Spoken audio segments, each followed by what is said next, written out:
Jadi teman-teman, kalau Anda berteman sama pengangguran, maka kita akan terpengaruh jadi pengangguran. Saya kasih contoh begini. Kalau saya tidak merokok, saya berteman sama 10 orang teman-teman saya merokok. Hari pertama, hari kedua, saya tidak merokok nih. Tapi minimal saya sudah terbiasa cium baunya. Seminggu kemudian mereka akan bilang, coba aja sebatang. Ya, sebulan kemudian saya sudah merokok. Setahun kemudian, bisa jual rokok ini. Baik, ini contoh saja. Sebaliknya, saya tidak bisa mengaji. Teman saya 10 orang penghafal Al-Quran. Hari pertama, hari kedua saya malu. Seminggu saya belajar huruf hijaiyah, sebulan bisa ngaji, setahun hafal Quran bersama mereka. Teman-teman itu berpengaruh sekali. Makanya kata Nabi SAW, Al-maru ala dini khalili. Seseorang sesuai dengan agama temannya. Komunitas, kita berteman sama pengusaha-pengusaha, kita jadi termotivasi untuk itu. Berteman sama pengangguran, kita akan jadi pengangguran bersama mereka. Makanya perlu membentuk, dalam bahasa Arab namanya bitana salihah, lingkungan yang sehat. Kalau kita kenalan sama orang umumnya tidak masalah, tapi sahabat-sahabat dekat harus orang-orang yang berprestasi. Maaf teman-teman, saya ingin berbagi pengalaman di sini. Masih bisa waktunya? Baik, saya pernah waktu kuliah di Madinah. Ini pengalaman saya sering ceritakan karena memang saya rasa itu prestasi yang saya dapatkan, dan saya ingin berbagi supaya teman-teman juga bisa ngambil jadi pelajaran. Saya sekarang motivasi anak-anak saya untuk menerapkan itu, gitu kan. Saya pernah waktu kuliah tingkat 1 kuliah di Madinah teman-teman sekalian, nilai saya standar saja, biasa gitu. Terus kemudian muncul di benak saya, kok bisa ya? Waktu saya masuk ke kampus, baru mulai semester baru lagi tingkat 2 kuliah, ternyata tempat penerimaan beasiswa tiap bulan kami antri dikasih beasiswa 840 rial oleh kerajaan Saudi. Kasih beasiswa. Waktu itu ada orang antri, saya lihat cuma sekitar 7-8 orang. Saya lihat teman-teman saya di kelas, saya tanya, "Akhi, ini antri apa? Ini kan belum akhir bulan, kok sudah terima beasiswa?" Dia bilang, "Bukan, ini dikasih 1000 real bagi orang yang cum laude. Nilainya 90 sampai 100 ini dapat 1000 real nih." Oh begitu. Baik, saya masuk kelas. Mulai saya berpikir waktu itu, bukan masalah pikir 1000 realnya ya. Saya berpikir, kok bisa teman-teman saya yang 7-8 orang ini cum laude? Apa kelebihan mereka? Dia punya 2 mata, saya juga punya 2 mata. Dia punya 2 kuping, saya juga sama. Waktunya juga dia 24 jam, saya 24 jam. Kalau mereka 27 jam, ada bonus 3 jam mungkin. Gitu kan? Ini enggak sama-sama. Kok mereka bisa, saya enggak bisa ya? Coba saya pelajarin. Saya lihat teman saya yang paling tinggi nilainya. Ada satu orang dari Somalia, namanya Abdurrahman. Masya Allah, orangnya baik sekali. Selalu ranking 1. Selalu cum laude nomor 1. Dan nilainya 100, 100, 99, 97, 96, naik lagi 100. Begitu terus. Gitu kan? Kita ini subhanallah, waktu itu saya tinggal 1 kuliah, dapat 75 aja sudah luar biasa. 75 nih, kok bisa nih orang? Dari mana bisa nilai 100 nih? Saya coba undang dia. Selesai kuliah saya bilang, "Akhi Abdurrahman, nanti habis Isya tolong mampir ke kamar saya ya." Jadi kami dulu tinggal di asrama, building-building, ada kamar, 1 kamar 3 orang. Jadi beda-beda warga negara supaya bisa pakai bahasa Arab gitu. "Oh iya baik Khalid, saya datang insya Allah." Baik, datang. Saya udah siapin nih, ini orang cum laude nomor 1. Yang saya bayangkan adalah, yang dia lakukan pasti akan bicara masalah kitab ini, kitab itu, ilmi, semua pasti masalah ilmu nih, gitu kan. Saya sudah siapin buku-buku rujukan, saya sudah siapin buku tulis sama pulpen, saya mau catat apa yang dia bilang nih. Datanglah dia, saya siapin makanan, minuman, habis ngobrol. Setelah sementara ngobrol, sampai 2 jam dia duduk, enggak satupun bicara masalah buku. Enggak bicara masalah bab ilmu, enggak bicara apa-apa. Loh, bicaranya masalah negaranya dia, Somalia, dengan negara kita Indonesia, ditanya-tanya sama dia. Lalu itu kami masih bujang, belum nikah. Kemudian dia tanya, ini cerita tentang nanti kriteria wanita kalau kita nikah seperti apa nih. 2 jam ngomong masalah itu. Loh, ini orang nggak bicara masalah bab ini, bab itu. Saya udah siapin boleh mau catat, nggak ada nih. Loh, apa yang membuat dia berprestasi? Saya tanya dia, "Abdurrahman, kamu setiap hari begini kalau ketemu teman-teman?" "Iya, saya bicara masalah nikah, bicara masalah ini, kemana-mana bicaranya."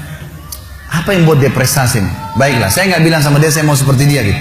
Saya besok masuk ke kampus, saya ikutin dia. Saya sama-sama, saya jalan kampus, dia juga ke sana. 1 fakultas, 1 kelas lagi.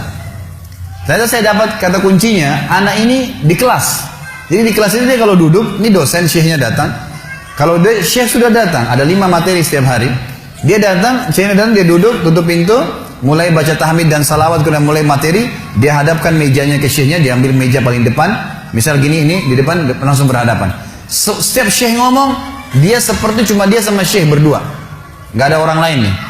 Jadi dia dengar betul fokus, dan setiap lewat satu paragraf, dua paragraf, dia bilang, sebentar syekh, saya mau tanya, yang anda terangkan tadi ini begini isinya, 1, 2, 3, 4, 5. Itu yang saya pahamin, benar nggak?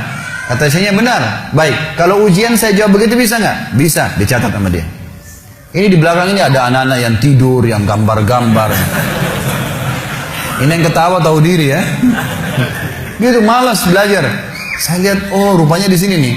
Saya coba pindah ke meja depan, lalu kemudian mulai besok saya lihat, dan dia catat-catat semua tuh. Oret-oret, nanti pulang ke kamar diperbaiki nama dia. Dan subhanallah, tulisan dia itu, kalau hari ujian teman-teman sekalian ditaruh di fotokopian, difotokopi sama anak mahasiswa, dibaca. Berapa banyak pahalanya orang ini, ayat hadis dihafal, tulisan tangannya. Dan dia kena tulis sesuai apa yang dia faham, gitu kan? Dia udah nggak, dia tinggal baca sedikit udah tahu, dan sudah faham di kelas, gitu kan? Mulai besok saya bawa buku tulis, bawa pena, dia di sini, saya di sebelahnya. Gitu kan? Dia bertanya, saya juga bertanya. Gitu. Persis seperti dia, gitu. Tapi yang kalau saya tidak paham, kalau saya paham saya sudah tulis. Kalau dia bertanya saya paham sudah. Kalau saya tidak paham saya, syekh sebentar, ya. Maksudnya begini syekh. Jadi kelas ini jadi hidup gara-gara saya bersebelahan sama si Abdurrahman. Yang lain yang tidak tidur jadi bangun. Ini ada apa nih ribut di depan? Tanya terus, diskusi sama syekhnya terus begitu. 6 bulan pertama teman-teman sekalian saya kewalahan nulis. Karena syekh ngomong apa ditulis kan gitu. Susah nih. 6 bulan kemudian setelah saya terus paksain diri, sampai pada tingkat Allah mudahkan, alhamdulillah, saya bisa nulis apa yang syekh ucapkan dengan 2 warna pulpen. Hitam apa yang dia ucapkan, kalau ayat pakai pulpen warna merah gitu. Dan pada saat hari ujian, di fotokopi bukunya Abdurrahman sama buku saya. Dua-duanya difotokopi sama mahasiswa gitu kan. Dan pada saat hasil ujiannya sama, nama dia dan nama saya berdekatan, sama-sama dapat 1.000 real gitu kan. Sampai pernah ada seorang dosen, ada materi namanya Ghazul Fikri, perang budaya, bagaimana mempelajari negara-negara barat, negara muslim berusaha untuk memerangi umat Islam. Materi yang ada seorang dokter, orangnya baik, tapi beliau suka pakai bahasa amiyah, bahasa pasaran dalam menerangkan materi. Jadi nggak semua orang paham gitu. Maka syekh ini kalau ditanya, syekh, teman-teman dari Afrika tanya, syekh, ana belum mengerti syekh. Dia bilang, nanti kembali ke buku. Gitu. Nggak dijelasin lagi, gitu kan? Ini gimana cara memahaminya orang ini gitu. Tapi apa yang saya sudah ambil kata kunci, syekh, maaf, yang anda terangkan seperti ini maksudnya, iya benar. Udah, bukunya mana syekh? Ini rujukannya, saya beli bukunya nanti, gitu kan? Subhanallah, dia datang dari angka 100 nilai full, 70 nanti di kertas, 30 ini teman-teman sekalian dikasih ujian di kelas, ujian tulisan 30. Dia datangkan 5 soal, dikasihlah ujian. 2 kelas waktu itu tingkat 4 kuliah, tingkat 3 atau tingkat 4 kuliah, 2 kelas ini gitu kan, penuh, kurang lebih 100 orang lah jumlahnya. Dikasih ujian, datang sini minggu depan marah-marah. Kalian apa ini? Bagaimana kalian jawab nanti di ujian utama? 70 angka kalian bisa dapatkan, 30 aja susah didapatkan. 5 soal saya jawab, tanya nggak ada yang bisa jawab. Kalian salah semua. Orang semua balik ke arah Abdurrahman, ke arah teman-teman yang lain ini. Ini mereka pun dianggap salah sama syekhnya. Ini gimana nih? Gitu kan? Lalu bagaimana? Terus dia bilang, semua salah kecuali ini nih, bahasa lama dapat 30. Terus saya kaget, teman-teman juga lihat ke saya. Saya tanya, syekh, saya benar jawab semua. Dia bilang, ente benar semua, dapat 30. Setelah itu saya pulang ke kamar, Abdurrahman datang ke saya bawa buku tulisnya. Bahasa lama sini, saya mau tulis. Dia tulis dari saya gitu. Subhanallah, hanya karena berdekatan sama seorang yang pintar, kita jadi pintar tuh. Hanya ikutin caranya dia. Ciplak saja. Bayangkan kalau kita berteman sama yang di kelas tidur di belakang, nyoret-coret, datang kapan mau datang, akan sama dengan mereka. Angka lulus 60, carinya 60, ya bisa tidak dapat 60 kan? Kalau kejarnya 100 bisa dapat 90. Dan ini luar biasa. Makanya harus kejar bentuk persahabatan yang baik, itu penting.